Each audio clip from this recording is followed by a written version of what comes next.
We are recording the session to share with participants, and we do have the call set up in viewer mode. We know a lot of people like to join these types of discussions that way, so they can continue working, or perhaps you're in transit. But feel free to engage. If you'd like to add a comment or a question for us to address a bit later in the session, you can add that. Just if you look down on the lower bottom right-hand corner of your screen, you'll see a box with dots. If you click on that, it'll bring up a sidebar there, and you can select question and answers, and then you'll be able to type your question or comment. So we will circle back to those a little bit later in the session. But yeah, looking forward to hearing your insights and hopefully having an engaging discussion. So for our agenda today, we're going to dive first into the data. Areto Labs will be sharing a sneak peek at the latest insights from their Global Hate Speech Index. Lana will be sharing those, and then we'll be looking a little bit about the solutions, looking at some of the opportunities and challenges in terms of the use of ethics-first technology to elevate and grow women's sport. We'll also be looking at ethical AI. What does that mean? That's a term that's often thrown around, but we'll look at that in a bit more depth, and in terms of the opportunities there, whether it's with fan engagement, growing more safe and inclusive digital spaces for athletes and fans alike. We'll also touch on issues of growth in terms of revenue generation and growing fan bases and sponsorship viability. And finally, as I said, we'll have some time for question and answers and comments at the end of the session.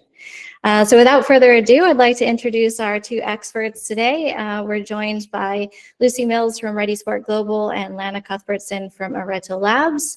Lucy joins as the founder of Ready Sport Global. Ready is a consultancy driving digital transformation and social innovation across the sports industry. Lucy leads Ready's digital and AI initiatives with federations, leagues, investors, and clubs, while advancing the future of women's sport through innovative technology applications. Lana Cuthbertson is the CEO and co-founder of Areto Labs, a B2B SaaS company that automates digital community management with a mission to make the internet more positive and inclusive, leveraging her diverse background in banking, consulting, and journalism, and her passion for gender equality. So again, welcome. We're going to dive in first to the data, and I'm going to turn to Lana. I think many of us have seen the growing excitement around women's sport. It's setting new benchmarks in terms of investment and visibility and global audiences, riding the wave of momentum from big events like the recent Women's Euros and Rugby World Cup. But alongside the surge in visibility and recognition, we're seeing an alarming rise in the rate of online abuse. We've heard different athletes speak out about this and kind of the challenges they're facing. And Areto Labs launched an index earlier this year to be able to quantify what that abuse looks like across sports disciplines and markets. You're going to share a little bit about some of the latest insights from that index. Can you share with us some of the trends that you're seeing? Yeah, hello everyone, and thanks Hannah for the great introduction. Lucy, great to be here with you as well. I'm Lana, and I'm really excited to see so many wonderful members of our community here to join us to talk through this. And so as Hannah said, I'm just going to dive right into explaining a little bit about the index that we put together. So the story behind this is we started Areto Labs over 5 years ago to tackle the small little problem of online abuse on the internet. We noticed this in many different pockets happening in places where we really cared about inclusion of diverse voices in our conversations in general, in many spaces. And we realized that toxicity and abuse and even things like spam and unwanted comments more broadly were causing disengagement in communities. And so we built this organization. We worked with more and more partners and clients and really built a community around the technology that we were building. And we realized actually we have quite a unique opportunity to do some research into the data that we have access to. to understand the trends really broadly across the sports industry and even beyond. And so the way that we put the index together was to use a moment a few years ago to sort of set a baseline to say, okay, we're going to set a level based on the data that we have right now. This was in Q1 2024. And we'll use this just as our baseline to now measure the future quarters against how things are trending with toxicity and online abuse. So really that's where this is starting. And everybody on this call today gets a handy little sneak peek into the data that we will officially release next week in our index report from Q3 2025. And so we just wanted to talk through really 4 main trends that we've noticed after this quarter's report, and then just looking back a little bit more overall. So I'll get into this, but of course, Hannah and Lucy, feel free to interrupt me at any time. And everybody who's watching, very much welcome questions in the chat.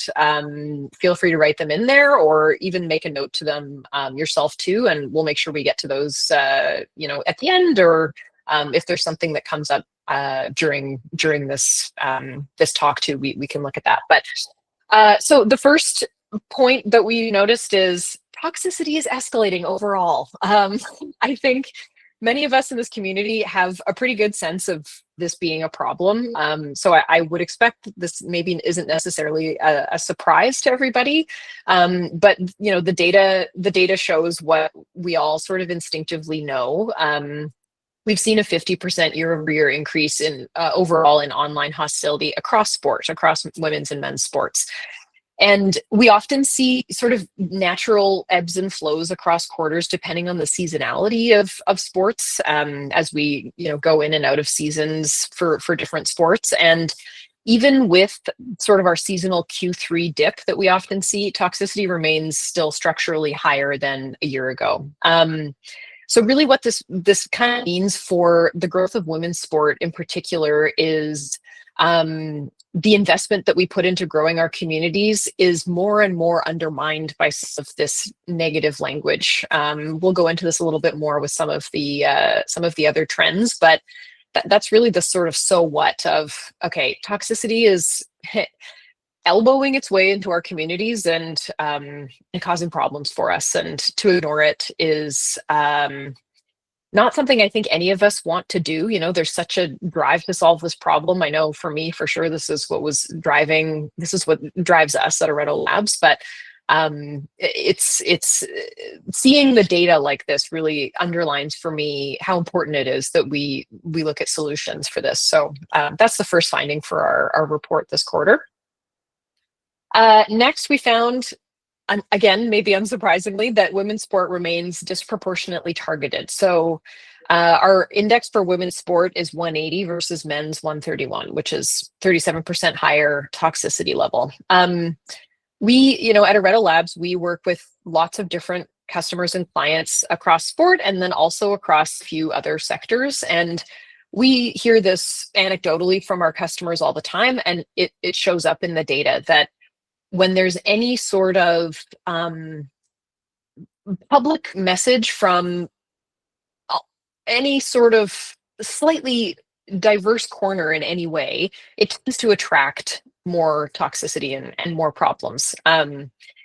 This is very frustrating, of course, for us, but at least the data sort of shows this is really happening. If you're seeing this in your community, especially as working in the women's sports world, like this is real. It shows in the numbers, and so this is what we can pull from this. And despite a 23% year-over-year decline, women's sports still faces persistent volatility and deeper spikes during high visibility. So we'll get to that as well. Sexism and transphobia are driving the rise. So one of the things that we often do is parse out this sort of broader category of toxicity into more specific understandings of context and different types of sort of unwanted language, abuse and harassment, that type of thing. Unsurprisingly, sexism and transphobia sort of, given the context of women's sports, these are the types of toxic comments that are driving the rise. We really see this as sort of almost those like hot button type type topics that inflame social media communities. And these categories are now starting to show normalization. So they're no longer limited to spikes or events. They're just kind of gradually becoming ever present, which is not something that we want. And then tagging back to one of the pieces that I hinted at a couple slides ago, volatility defines women's sport online in a way that in more ways than it does in men's sports. So just a couple examples here. Women's basketball, there's a huge spike and then a huge dip across quarters, but men's basketball, it's more stable, less of a spike and less of a dip. Same with women's football, soccer, depending on where you're calling in from. A spike and then a dip over quarters, and men's soccer and football, a little bit more stable over quarters. And what this really means is what we often see is when there are these big moments in women's sports, that visibility is more maximized because it's still sort of a bit of a novelty in our culture. The note that I'll end this sort of overview of the data, though, is maybe a good one, because that's a really huge opportunity that we see for women's sports, being able to really grab these big moments to maximize them. That's huge opportunity. It also shows the importance of managing the conversation during these big moments so that we can take all of the good and remove the bad, sort of make sure that we don't let some of this toxicity undermine our messaging and our efforts across building our communities behind us as a force for growth in women's sports. So it's funny, we often talk a lot about the problem of toxic women's sport, and the thing that encourages me the most is knowing that there's sort of opportunities hidden here. And this is one of them, seeing just how much visibility women's sport can get and receive during these big moments, and understanding what an opportunity that is, and ways that we can sort of manage some of the good to highlight and sort of really expand on the good, manage the bad, expand on the good. So that is the four main highlights that we are seeing from the Q3 2025 index report. And Hannah, I'll turn it back to you. Yeah, thanks so much, Lana, for sharing those insights with us. And as you say, I'm sure some of it isn't a big surprise, but I think it's so important to quantify the scale of the abuse, as you say, across sports disciplines, and be able to compare even some of the differences within women's and men's sports. And I know something that you and the others from the Areto Labs team have mentioned, that not just, having the rise in sexism and transphobia, but seeing that perpetuated not just toward women's athletes, but, gender diverse athletes, men's athletes, really across the spectrum, utilizing, transphobia and sexism to sort of target athletes regardless of where they are, in terms of their gender identity and sexual orientation. You talked a little bit about kind of the spikes versus, the kind of more normalized abuse. Can you talk us through just really briefly, kind of what does it mean when the abuse stops striking and it does become normalized? You talked about the need to capitalize on the momentum of kind of the women's sports events and things like that. But what do we do when we're seeing that abuse, maybe along with the recognition and visibility growing in women's sport? What do we do when it continues to kind of normalize with that growth? Yeah, well, it kind of goes back to some of the basic principles of building community and building a culture, and the language that we see and that becomes normalized and that we tolerate within a culture or community, that is what builds our culture and community. And so the more that we see sort of the regular, persistent, unwanted comments in categories that we stand against, really, as what we're trying to build in women's sports, the less control we have of the narrative that we're aiming to build. And so, as someone who comes from a marketing and communications background, I sort of think about all the work that I've done building social media communities, trying to get my key messages out there, and knowing that there's always a trade-off when you open that space to have a conversation. And so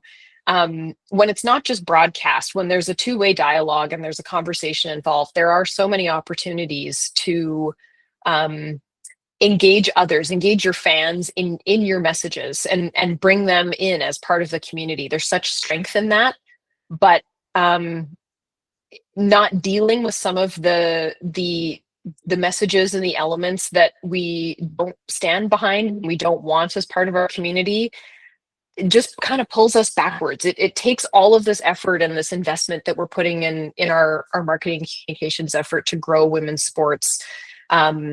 It's a bit of a drag. And there are ways to deal with this, of course. Like this is what we've been building at Areto for a number of years now, trying to really find the solutions, because we talk about these problems. It's really, really important to talk about the problems. Obviously we've put together this index data to help validate what people are seeing and experiencing themselves, and also say, here's the data. It's hard to argue with this. This is the fact that we're seeing this, and also to say, okay, if we can all agree that that this is happening and this is undermining our goals and what we're trying to do, then we can start talking about solutions and ways to harness those principles of culture and community building that are just the deepest, most fundamental, most powerful levers to build growth in our brands and in sport, and really do something about the pieces that we don't want to see in our communities. Amazing. Thank you so much, Lana. It's a great segue, I think, to the next portion as we sort of start to look at what the solutions are. You touched on some of the opportunities, I think, especially around the community management piece, and we'll come back to that. But, Lucy, I want to turn to you. I think Lana mentioned this as well. I think, we've heard athletes speaking out and talking about the experiences they've had, with online abuse. And in some ways, probably having, a large data set is quite validating, right? To actually quantify the abuse that many athletes have been talking about. From your perspective, can you share, what the latest data from the index means for women's sport in terms of growth, and also thinking through some of the ongoing challenges, as well as the opportunities that Lana started to touch on as well? Yeah, great. Thank you, Hannah, and thank you, Lana, as well.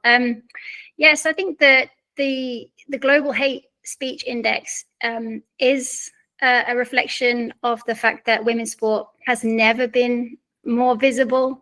A lot of this growth is internet-based, it's TV-based.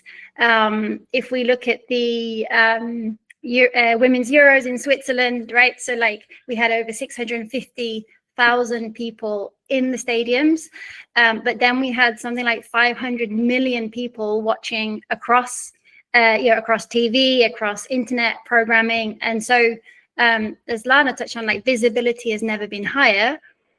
Culturally as well, a huge part of the growth has been women's sport playing out on the internet. So it's well documented that traditional media coverage historically lagged. Digital platforms became the engines of growth, social media channels, streaming platforms. Again, if we see the Euros is such a great example for because there were increases on all social media metrics, right? On impressions, on engagements, on followers, on tournament platforms, player accounts, team accounts. There were these insane stories of a TikTok post having 20 million views and 1 million engagements. So definitively the internet is this era of growth for women's sport. But of course, as Lana, as the index report shows, the visibility comes with not just exposure to new fans, but also to the exposure to the internet and all of its toxic undercurrents. So I think this is what we say is the digital cost of this increased internet visibility. And so this index actually, it gives us data, whereas maybe before we had anecdotes, we had players' stories. So it can really quantify with athletes, brands, federations, like what we've been feeling is, has been intuitively. So it also demonstrates that online abuse is systemic. It's not isolated.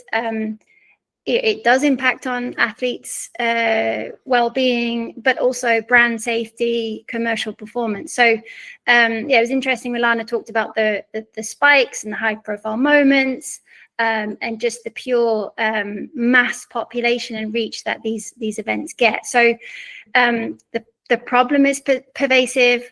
And it feels like we're always going to have a significant portion of engagement around women's sport content being tarred by hate speech, harmful behaviors. So lots of like implications for this in this like digital cost of internet visibility. So of course the internet is such a dominant force for women's sport. We're looking at not just in terms of like a lot of the commercial activity related to women's sport around fan and reaching new fans and e-commerce and storytelling and so on. So a lot of that ambition and activity is happening in the internet.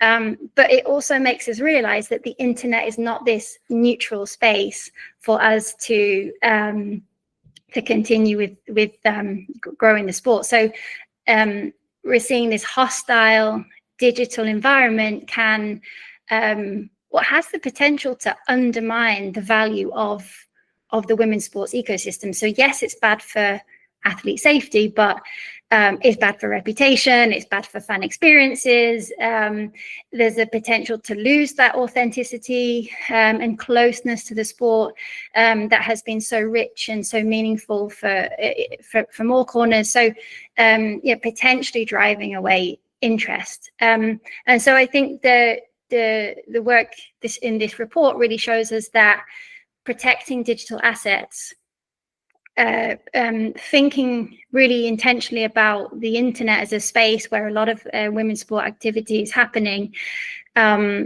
is protecting that is becoming more and more important. Of course, not just for athletes, but for these online communities, for clubs, for leagues, for sponsors, and so on. Great, thank you so much, Lucia. I mean, all of the points you touched on are so important, and I think it really leads us to seeking those comprehensive solutions, right? So as you pointed out, it's not just athletes that are affected, but really the whole ecosystem. So Lana, I want to turn back to you, kind of as we look towards some of the opportunities and solutions here. And, we talk a lot about the use of technology and AI within the digital ecosystem or digital sphere, to kind of combat or mitigate some of the challenges and the pervasiveness of online abuse. Lucy highlighted some of those challenges. So when we talk about ethical AI in the context of women's sport, what do we mean? And can you share a little bit, reflect on kind of your experience with Areto Labs about how the use of AI has evolved generally, but also in terms of moderating online abuse, and really now coming forth as kind of a principle or a key tool in mitigating some of the pervasiveness across the digital sphere? Totally. It's interesting. As we've been building our solution and working in this space, we've been doing this for 10 plus years, before the actual founding of Areto Labs, the business. It was really born out of engagement with this technology in some of the early research conferences around AI that were happening in like 2016, 2017. This was before LLMs, which have really kind of defined our current, like, I would say mini era, if I may, of AI, sort of the phase that we're in. And I think, a lot of what we're hearing from our partners and clients and, people we work with and talk to in the community right now is it's imperative that everybody knows AI is essential to figure out how to adopt. Like that, we've got someone responsible for this, whether it's, an office full of people or someone's sort of fractional job somewhere, that it's like, okay, it's your job now to figure out how to use this tool. That's a huge responsibility for someone, and it's happening in many organizations, across markets, but specifically in sports. We're really seeing the drive to adopt AI tools, because it's such a powerful technology, and that kind of makes that job even more difficult, because you sort of think, okay, I got to learn about this thing. Like, what is this? What is AI? What does it do exactly? And what a lot of people we talk to, frankly, like, don't really know the thing to do to figure out how to adopt it. And so, I sort of count myself lucky in some ways, almost being in the right place at the right time to learn about this stuff quite early as a non-technical person myself. And figure out, what are the capabilities of this when we look at language. So, LLMs, large language models, it's right there in the core definition. The power that we see in AI right now is actually kind of very well suited to solve this particular problem, that has such a massive potential to impact the growth of women's sports. So it's like, just, yeah, for me personally, it's been a really cool space to be in. And then, as we sort of say, okay, we've built Areto on top of this technology. We have a depth of experience that we can lend to others. Sort of say, okay, we've done some trial and experimentation and failing and iteration here, that we can lend now that work and that pathway to our partners. So. The other big thing, Hannah, as you mentioned, is one of the things that we've been very conscious about and insistent on is doing this the right way. We want to move fast, but we don't want to move so fast that we're reckless and moving forward too quickly, sort of not thinking about the implications of what this might do. And one of the really great things about this current era of AI, that's really based in these large language models, like, that we often use in sort of ChatGPT, maybe, or Gemini, depending on sort of what your workflow might be with using some of these chat models that help you interface with these large language models. They've come a really, really long way from where we started with some of the smaller and maybe more like purpose-built specific models.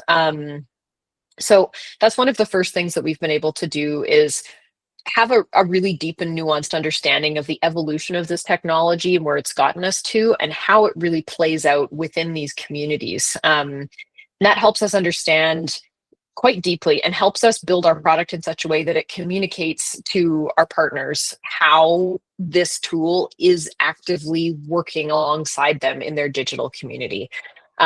That's really important to build trust in the technology. And for us, that's a really big part of the broader consideration of ethical application of AI. And then there are pieces like, making sure that the data center partners that we use are considering the environment. It sounds sort of basic, but it's a really important part for us to make sure that, we have a good understanding of how energy is being managed, and ensuring that the partners that we work with include agreements and goals and targets around renewable energy powering these data centers for training and running these models. So, that's a big part of it for us as well. And then, it's interesting, this is it's almost one of the unspoken parts of what we do, but there's this element of democracy and free speech when we talk about moderating our digital communities and moderating text. And we have a take on this, an opinion that who is really free to speak in a completely unmoderated environment. Lucy was talking about the importance of fan engagement, and when we talk about digital communities, like, that's really who we're talking about, are the fans that are living there. There are brand new sports fans that, women's sports has the opportunity to extend a hand out to reach and include.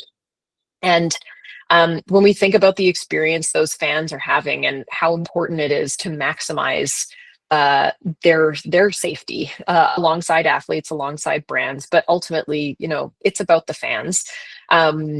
maximizing their safety is a big part of how we see the ethical deployment of AI in the content moderation space. And I know that's sort of a bit of a chain of logic, but doing what we're doing is part of how we see ourselves playing a role in the ethical deployment of such a powerful tool. Being able to just use AI for something like this that's good. Using AI for good is absolutely fundamental and core to what we're doing. And so, when we work with our partners, we often talk about, look, this is a pretty straightforward way to adopt AI if that's part of your goal as an organization. And here are the ways that we've sort of the experience we have and how we've thought through doing this in sort of the right way. And where we get to a complicated or tricky question, we've answered it, and we have a take and an opinion. And I guess that's the final piece, is just from us as a team. The way we've built our product is really the foundation of that is transparency, and that's a really key part of the ethical AI framework. And then I guess, just as a final piece to say here, we have some partnerships with some of the people who are thinking about this all day, every day. And so, working, one of our partners, I'm based in Montreal. She's also based here in Montreal. She's working with UNESCO to build the guidelines around ethical deployment of AI. We work with her to get advice and make sure that we're building in a way that's adhering to some of the increasingly standardized international frameworks that are being developed for this technology as well. And yeah, ultimately for us, it's about making sure that we're transparent about what we're doing. We're building our own experience to be able to build that trust with our partners, to do this in the right way and in a transparent way. Amazing. Thank you so much, Lana. I just wanted to circle back to something. I mean, thank you so much for kind of sharing a little bit about the journey, both in terms of, the evolution of AI, but also, Areto Labs and kind of building it up and really aligning that to the needs that you're seeing. And I think something to mention, when you talked about the LLMs, the large language models, but, I know that Areto has invested a lot of time and resources in kind of the nuanced AI moderation approaches. And I don't know if you could talk a little bit about kind of the nuance there that Areto is able to provide to clients around kind of catching, everything from gendered microaggressions to kind of the sentiment analysis, which I think is quite unique in the space, and really gets at that level of detail that sometimes can be missed in some of these LLMs. Yeah, Hannah, I couldn't put it better myself. That's one of the big things that we really heard early on from our customers and partners is how important context is. This is it's sort of the holy grail of the industry in a lot of ways, but a lot of the people that we work with explain to us, okay, there are certain words in our community that mean something good, even though you might sort of look at them without context and it's a bad word. And in sports in particular, this is universal. Every single team kind of has its own memes, I guess, is the shorthand way to put it. And so from the beginning, that's been really important for us to include in the way that we build our technology to uniquely apply to those subtleties in each individual community that we work with. And so, as you said, certain things like, with women's sports, it's always relevant to look at, for example, gender-based microaggressions and be able to show our partners in that space what's happening in their community. We also find that there are leaders in every community, and oftentimes in women's sport, these are the people who are on this call today, like working really hard to build that community from where they sit, working alongside some of the usually the athletes who are part of that community, and then also working alongside some of the most engaged fans. Being able to understand who those leaders are and work with them to adhere to their vision for the community in those subtle ways is also part of how we've built our technology. So, being able to sort of work to understand and tweak the thresholds of moderation and and even just understanding the data and the language that's happening. So this means that you know, almost as an accidental result, we have some very, very nuanced sentiment detection that is extremely useful when it comes to moderating toxic language, but also more broadly understanding the community, being able to engage fans and inform a lot of marketing efforts as well. So, so this is why we've sort of, I guess, the doorway that we've walked through in working with our partners in sport has been moderating unwanted comments, and we've entered this wonderful room of being able to understand the community and leverage those insights in multiple ways. Yeah, thank you so much, Lana. I mean, just a follow-up question to that. I know you've used the term kind of return on engagement before, and that kind of, I think, segues nicely in terms of what you're talking about in terms of fan engagement and really building models that align with the needs of the community. Could you kind of succinctly summarize for us, you know, what does that look like when we say return on engagement in terms of AI moderation, you know, not just, for example, creating safer and more inclusive online communities, but also in terms of, you know, the commercialization and kind of return on investment often that brands and other sponsors are looking to? Yeah, absolutely.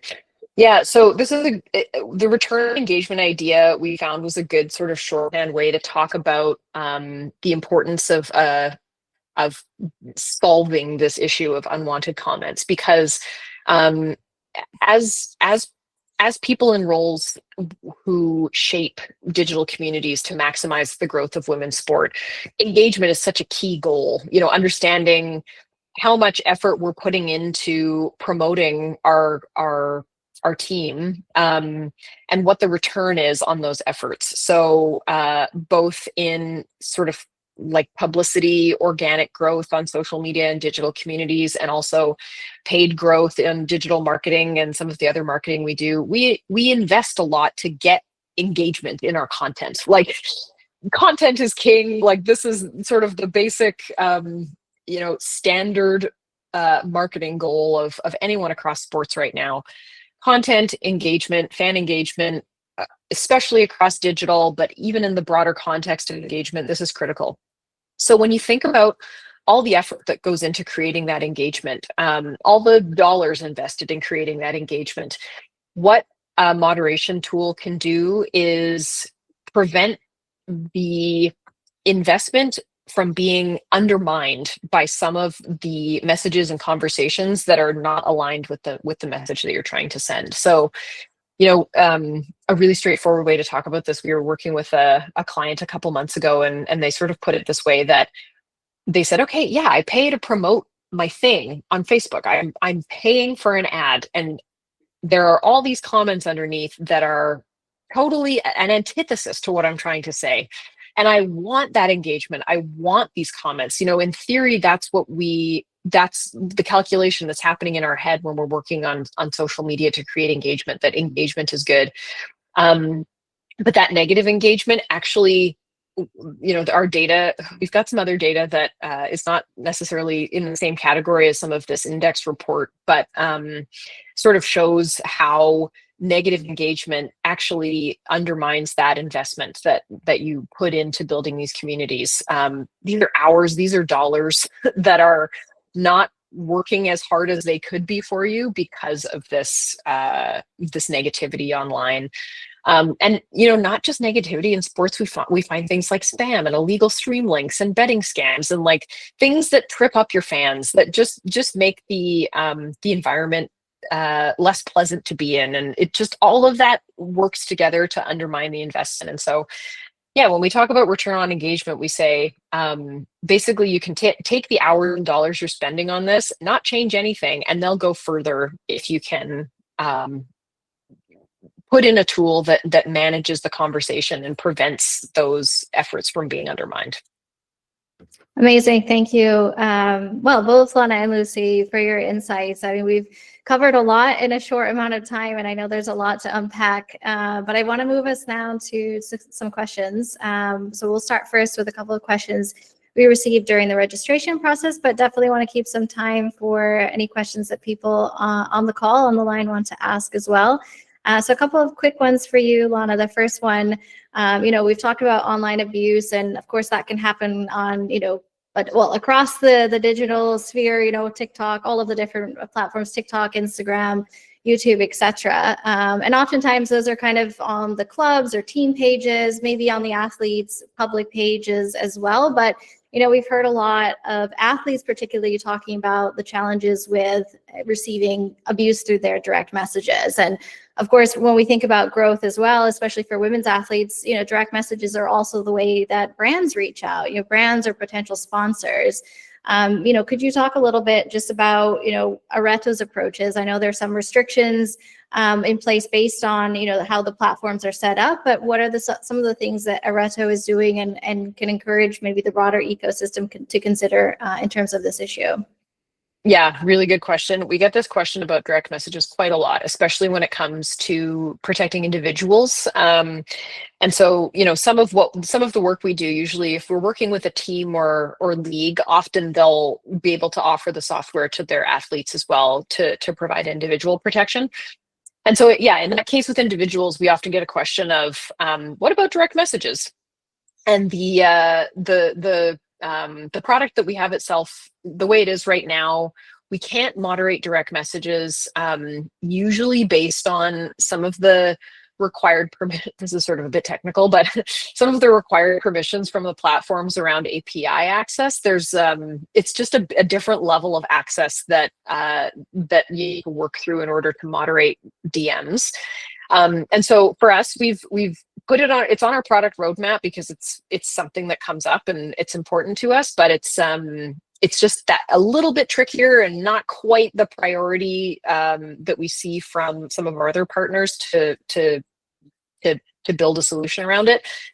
And then on top of that, there's some tricky pieces around privacy as well. So we've often found that, when we get deeper into a conversation with individuals around moderating direct messages, a question often comes up in terms of like, who can now read these messages? I this is my own private space still. How, I'm not quite sure about anyone else managing it or being in there. And so for us, it's a really actually quite fascinating technical and product challenge that we continue to work through both with the platforms and also on our end to figure out exactly what individuals might be comfortable with in terms of making sure there's end-to-end encryption, or making sure there's some way that the data DMs is never accessible to anyone, completely anonymized and protected. And honestly, something personally I would love to talk to people about. This is something that we are really, really curious to have more conversations about in terms of moderating direct messages. But yeah, it comes up a lot, and it's a really good question, a really important question, and for sure a problem that we're working on solving. And we'll get there hopefully within the year, I think. Great. Thank you, Lana, for sharing some of the considerations and I guess ongoing challenges, but it's exciting to hear that it is a priority for Areto Labs as you continue to look for the ways to tailor your solutions to the needs of the market. The next question, I'm going to open it up to both of you. You're both welcome to weigh in, but we've touched a little bit on kind of the safeguarding and athlete safety aspect of this, but we haven't really focused as much on that. We had a question about kind of the consequences for perpetrators, and I know there have been some efforts, with local law enforcement after some of these big events like Paris 2024 Olympics, not only to track some of the online abuse that was happening, but then follow up and find the perpetrators and take appropriate measures. But love to hear. I think this is a huge challenge. It really speaks to the need for the kind of the whole ecosystem to work on this collectively. But if either of you would like to share any thoughts in terms of whether the consequences or just in terms of what the approach should look like so that we can continue to mitigate this collectively. Absolutely. Lucy, do you want to jump in first? Yeah, I mean, without being an expert in the legal ramifications here, there was a recent announcement from the Center for Sport and Human Rights, which is advancing and looking at kind of like what's like the what the legal definitions, and like the regulation, and much of that is of course geared towards the technology and the social media platforms, and then like what is legal and what isn't considered legal. Like I mean, Lana, I know that you guys are often in the weeds with this. And I know that off the back of the Paris Olympic Games, there were indeed criminal processes gone through as a result of detection that took place during the online moderation within the Olympics. So, I mean, I think from my side, what I'm seeing is there's more attention, there's more refinement of like where legal stops and illegal starts, and the framework around that, and then actors working together on the continued process. Lana, I don't know if we've had many conversations around this as well. Yeah. So we've heard this from this question from partners as well, also many times. And so we provide a service, if it's of interest, if it's important to act on sort of the perpetration side. And it's an important element in how to deal with this problem more broadly. So that's usually how I look at it, in terms of, you can sort of extrapolate this and just think about how we keep good order in our society in general, and the elements in a sort of democratic, free society that we use to create order.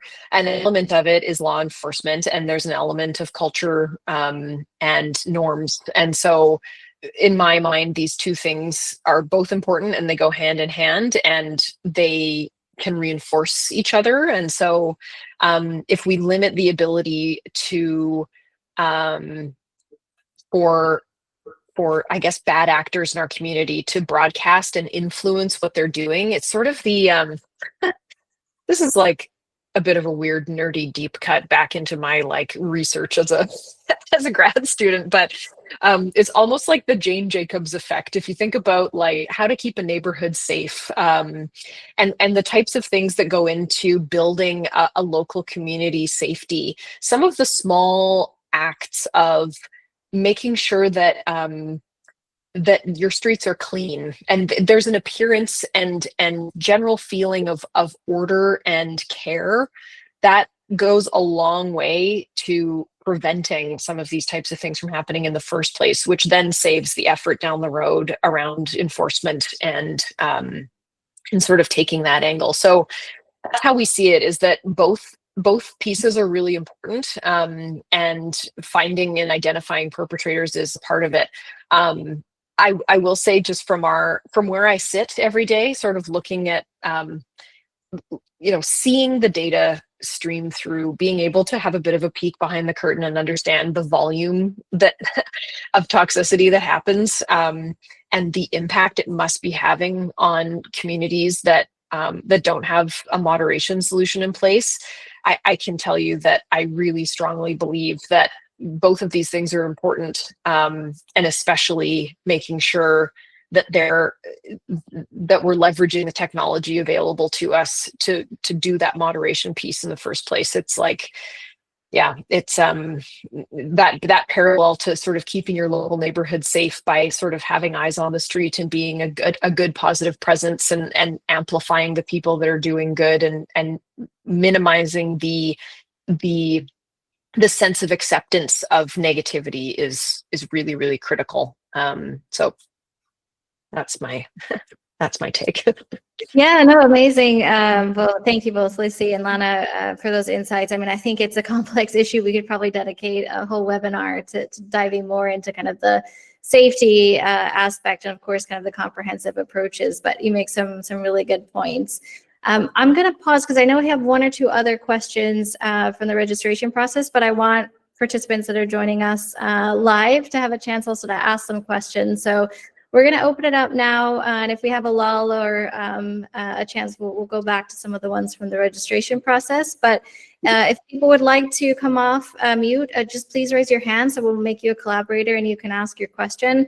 If you feel more comfortable putting it in the chat, you can, as I mentioned at the beginning, just click the box of dots at the bottom right-hand portion of your screen, and that should open up the Q&A sidebar where you can type your question. So I'll give people just a chance to jump in, and we'll take questions and comments. Maybe you don't have a question, maybe you just want to make a comment. We're happy to hear your thoughts or perspectives from that angle as well.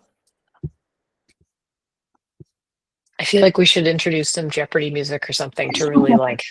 Yeah, well, I like give people a chance to either put their hands up or type in the chat. I'll go ahead and ask one of the other questions. So, Alana, you already touched on this a little bit, but maybe there are a few more points you want to add, or Lucy, if you want to complement as well, but kind of talking about sort of the ethical considerations, whether that's, again, kind of around the actual data processing centers and the use of water and electricity and things like that. But, you know, what are some of the mitigation strategies around sustainability in terms of using AI, whether as a moderation tool or more broadly within the sports ecosystem?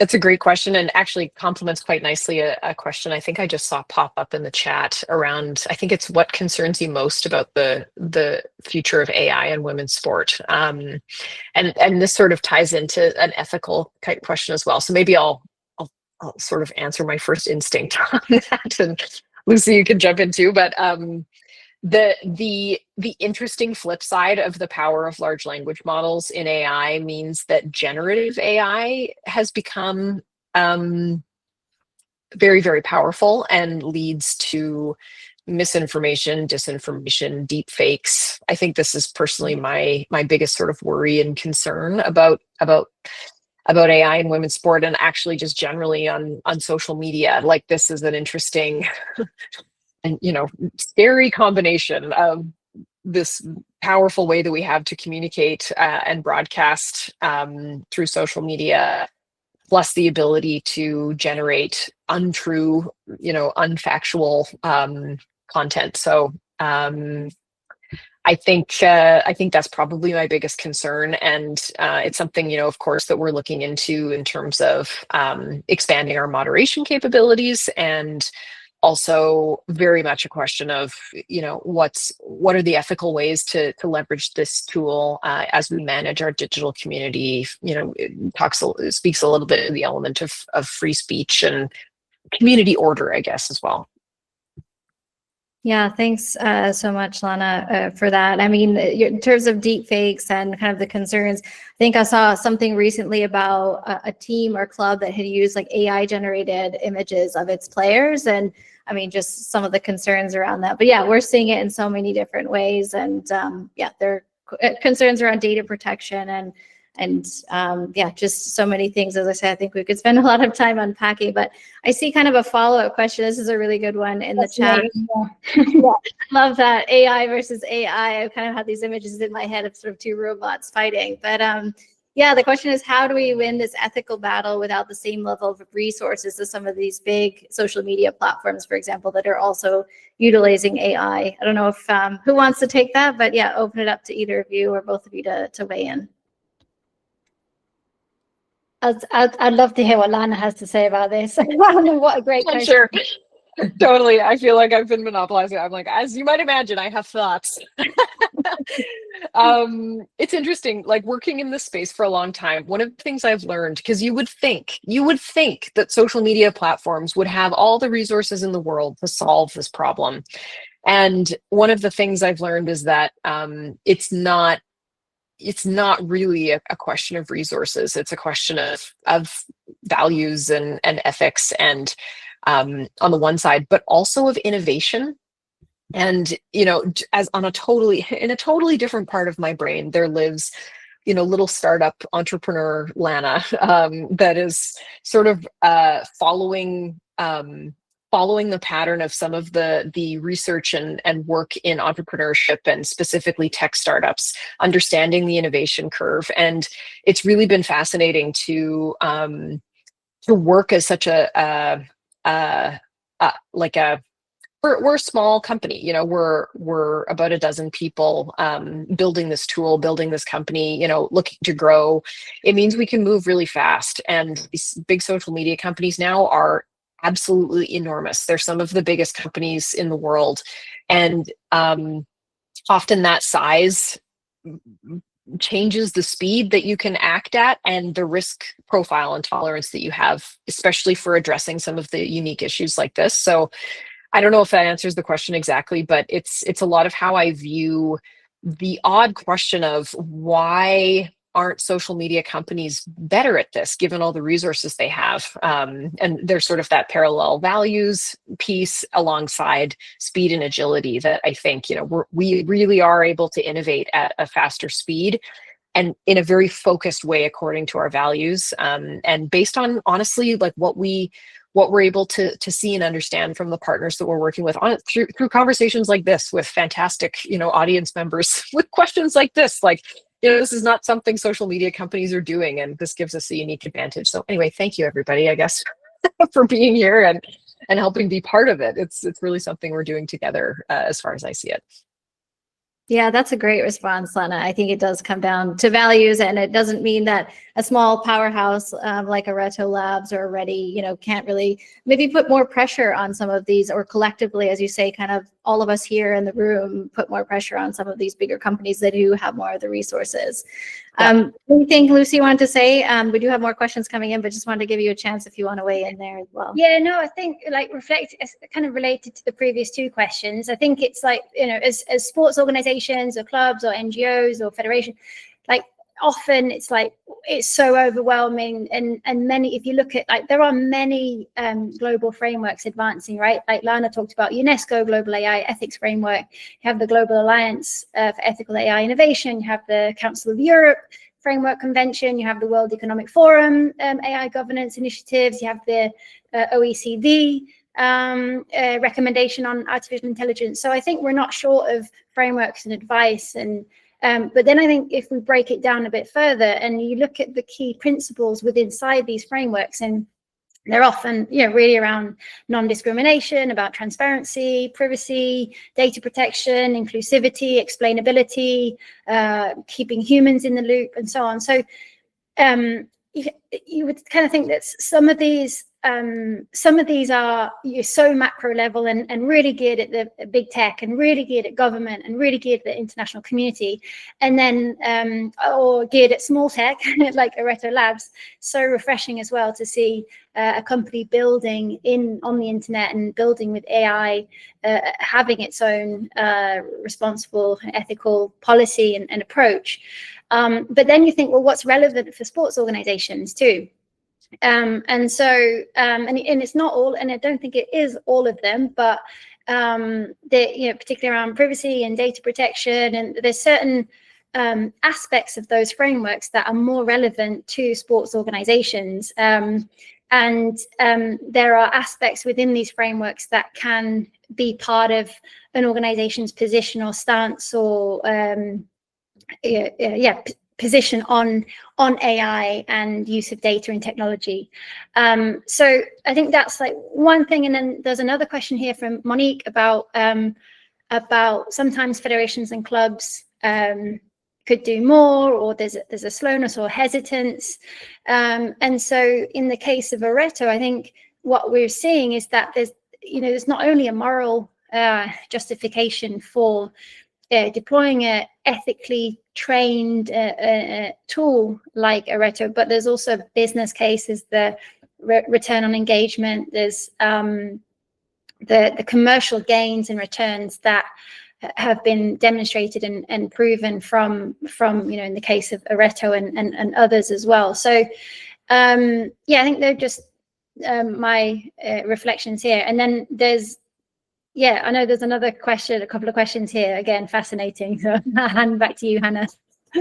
No, that's okay. You can keep going. I mean, it is an interesting one about the bot accounts. I actually thought of that around some of the things that were mentioned earlier. I mean, again, either of you want to take the question, but just in terms of the prevalence of, you know, online abuse perpetrated, whether it's by people using a fake account or kind of a Finsta on Instagram, or these bots who obviously are able to kind of really scale the abuse across platforms. And somebody's put in a stat, which is really interesting, that by 2030, this will be up to 90%. Any thoughts on that? You know, the extent that this is affecting our work and, you know, kind of the research and things we can do to hopefully mitigate that.